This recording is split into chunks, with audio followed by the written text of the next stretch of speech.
Jelly Roll has filed for divorce from his wife, Bunnie XO, after nearly 10 years of marriage. Reports are that the decision was mutual. It's a private family matter. There are love stories that fans don't just admire, they hold on to them.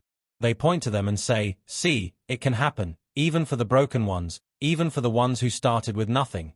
For almost a decade, Jelly Roll and Bunnie XO were that story. A van-dwelling rapper from Nashville and a working girl from Las Vegas, two people the world insisted didn't belong together, building a life so loud and so public that millions of strangers felt like they had a stake in it. So when the news broke in the middle of June 2026 that the marriage was already legally over, it didn't just surprise people. It rearranged something. It made an entire audience ask the same question at once. What actually happened to the couple they thought was unbreakable? Part of why the news landed so hard is that this was never a typical celebrity romance. Jelly Roll has built his entire public identity around honesty about how far he climbed from years in and out of juvenile detention as a teenager, a drug addiction he has talked about openly from award show stages, a period of his life where he assumed he would either die young or spend most of it behind bars. Bunnie's own story carried just as much weight, a childhood she has described as chaotic, an earlier marriage and a string of relationships that left her guarded, and a decision to enter sex work that she has never apologized for or hidden from her audience. Fans didn't just root for their romance. They rooted for two specific, hard-won survivals that happened to find each other, which is exactly why the idea of it ending quietly in a courthouse filing felt, to a lot of people, almost impossible to reconcile with everything they had been shown. The court paperwork itself is plain, almost cold, the way legal documents always are. Jelly Roll, whose legal name is Jason Bradley DeFord, filed for divorce from Bunnie XO, legally Alisa DeFord, in Williamson County, Tennessee, on May 18. The filing cited irreconcilable differences and listed the date of separation as May 9. There were no children from the marriage itself, though the two of them had spent 9 years raising Jelly Roll's son and daughter from previous relationships together.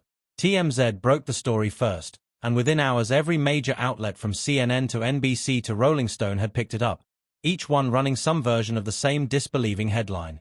The people close to the couple offered almost nothing beyond a single phrase, repeated so often it started to sound rehearsed: a mutual decision, a private family matter.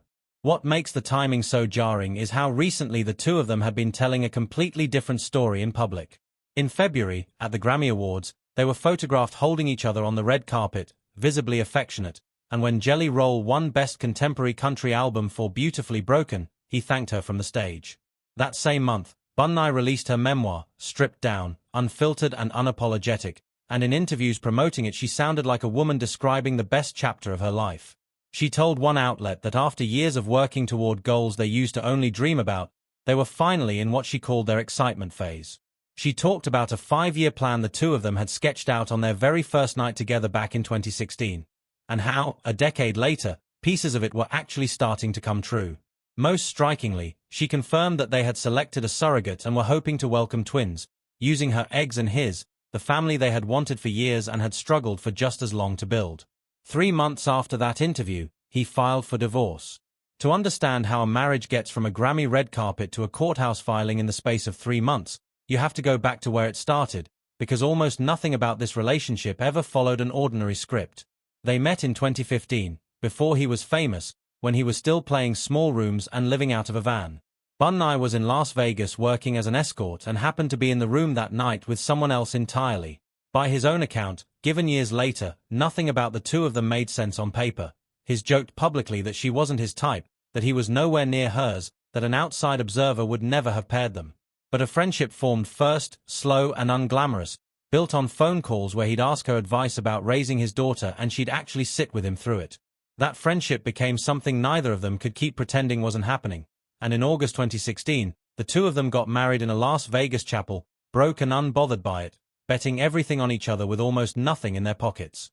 There was no long engagement, no carefully planned ceremony, no guest list to argue over. By most tellings, the proposal itself happened on the spot, at a concert, with him grabbing a microphone in front of a crowd rather than waiting for a quiet moment alone. It became one of the defining images of their whole relationship in the years that followed.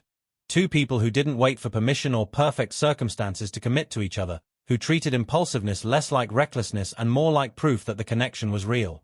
It's a story they both told often, on podcasts and in interviews, usually with some version of the same punchline, that nothing about them should have worked, and yet here they still were. The early years were not gentle. Just days before the wedding, Jelly Roll had welcomed a son with another woman, and Bunnie walked directly into that complicated, difficult situation rather than away from it, eventually helping him fight for custody of his daughter, whose mother was struggling with addiction at the time.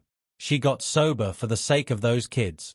She helped build a household out of almost nothing, on a tight budget, while he tried to turn music into something more than a side hustle. He has described, in interviews since, the exact moment she told him that no matter what happened between the two of them as a couple, she was going to help him get his daughter back, a promise he has said still moves him to talk about, years later. It is, by any measure, an enormous amount of weight for a brand new marriage to carry, and only 2 years in, it nearly collapsed under it. In 2018, Bunnie learned that her husband had been unfaithful. This wasn't something he addressed publicly for years, but when he finally did, in 2025, he didn't soften it. On a podcast appearance, he said plainly that having an affair on his wife was one of the worst moments of his entire adult life, and that even while it was happening, he knew he was still in love with her. He didn't blame the people around him by name, but he did describe being surrounded at the time by people whose own lives were chaotic, people cheating, people using drugs, and admitted that he had let himself become a reflection of that environment instead of standing apart from it.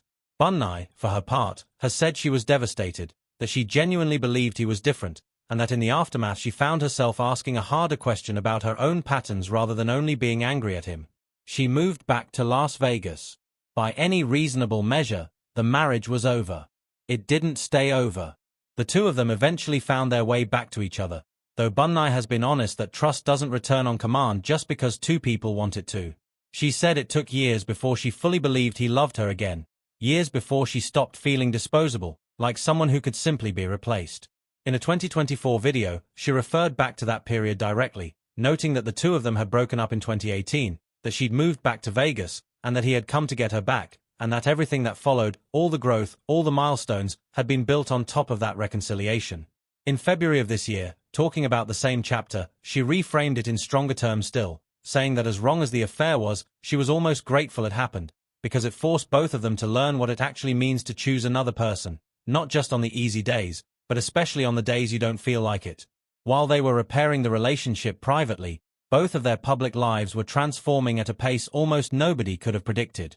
Bunnie built her Dumb Blonde podcast into a genuine media business, pulling in massive monthly downloads and climbing to the top of the comedy charts, becoming a recognizable name and voice independent of her husband's career, eventually launching her own merchandise line and stepping into hosting and producing work that had nothing to do with being anyone's wife. Jelly Roll, meanwhile, went from playing rooms of 20 people to selling out arenas, racking up chart-topping singles, multiple Grammy nominations and a win, CMA and ACM trophies, and a string of award show speeches where he name-checked her specifically every time, as the reason any of it was possible.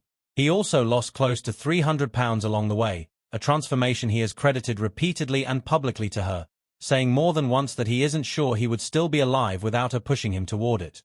In 2023, the two of them went back to the same Las Vegas chapel where they first married and renewed their vows, with Bunnie calling herself the luckiest woman alive that night.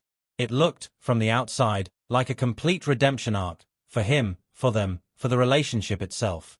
But success on that scale puts its own kind of pressure on a marriage, especially one that had already survived a near collapse. He was on the road constantly. She was running a growing company of her own. And underneath the public wins, the two of them were also fighting a quieter, more private battle, trying to have a child together. Bunnie has spoken about blocked tubes, about losses, about being pushed into medically induced menopause after a severe reaction to fertility treatment. In 2024, the two of them went public about pursuing IVF, saying on social media that something had shifted and that they wanted, for the first time, to bring a child that was unmistakably theirs into the family alongside the two kids they were already raising. They were careful, in that announcement, to say they had never expected to want this, that their family already felt complete with Bailey and Noah, but that something in them had changed and they couldn't shake the pull toward trying. By her February memoir, that journey had reached its most hopeful point yet, a surrogate selected, twins hoped for, the dream they'd whispered about on their very first night together finally within reach. She described the months leading up to that announcement as some of the hardest of her adult life, full of appointments and setbacks she rarely let cameras anywhere near, which made the eventual news of a surrogate and a due date feel, to the people who'd followed the journey, like a genuine miracle rather than just another headline. and then, within months, it ended in a courtroom filing instead of a delivery room. Bunnie has offered some of the most direct insight into why, even if neither of them has pointed to one single, clean cause. In a February interview, before the divorce was public, she talked candidly about self-worth being at the center of a lot of their struggles, his and hers both. She said he had carried real doubt that any woman could love him for who he actually was rather than trying to change him, and that she, in turn, had brought significant baggage of her own into the relationship from the start. She described coming out of an abusive relationship before meeting him, and watching her own father cheat when she was a child, which left her skeptical of traditional marriage long before she ever stood in a chapel herself. She's also been open, more than once, about the fact that she and Jelly Roll never modeled their relationship on conventional rules in the first place. She's described their bond as something closer to free than open, shaped by two people, a former escort and a former street hustler, as she's put it, who simply didn't come to love each other the way people raised inside more traditional households do. For years, she framed that difference as the secret to their survival. It's possible, in the end, that it became something harder to sustain instead. There were warning signs in the weeks before the news broke, though almost none of them were obvious in the moment. In early June, Jelly Roll performed at one of the largest country festivals of the year, and people in the crowd later noticed he wasn't wearing his wedding ring. Around the same time, Bunnie continued posting as she always had, confident, glowing, seemingly unshaken, which fans who follow her closely have noted is exactly how she tends to carry herself in private pain rather than public collapse. Reports also indicate the couple brought in a well-regarded Nashville divorce attorney well before any of this became public, suggesting the decision wasn't sudden, but something carried quietly for a stretch of time before either of them said a word.